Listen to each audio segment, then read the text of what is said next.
is Tony from Yacht Controller and the Yacht Group, and today's video tutorial is to discuss the differences between our dual band frequency on multi-channels versus the competing brand's single band frequency hopping spread spectrum multi-channel communication protocol. And this test is simply just debunk the fact, the misunderstanding or misrepresentation of the fact that somehow one single band is better than two band frequencies. And I'll demonstrate this, illustrating this with a frequency noise generator. So as you see here, we have one of the competing brands that essentially account for all of the different competing brands in the market today that all communicate via that single band frequency hopping spread spectrum multi-channel communication protocol. But the issue is that in the end of the day, it is communicating on a single band frequency.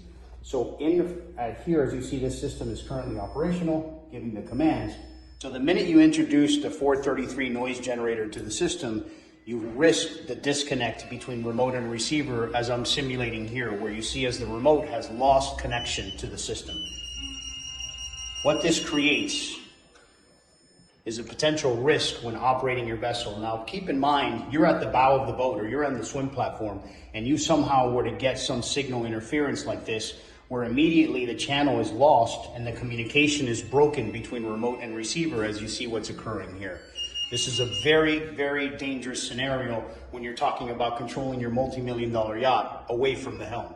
So now to simulate this same noise generator on the 433 radio frequency, as you see here, you're currently communicating on the two bands as the lights are flashing back and forth. The minute I introduce the noise generator, the dual band yacht controller loses connection to the second frequency, the 433. But the redundancy in our system is the fact that we have the secondary band, the second band that's scrolling every 1/6 of a second, which still allowing you to control the boat safely from anywhere on board the vessel without losing control of your boat. And just to simulate that, when the signal interference is lost, you immediately regain control of both channels for added redundancy. The even greater feature is found in the maximum. In today's Maximo, not only are we still communicating via the dual band proprietary system, but you now have 7 channels per station, per frequency, for up to 49 channel combinations.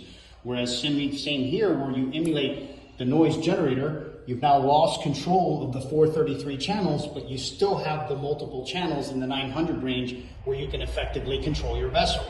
That is what makes our system truly a redundant wireless control.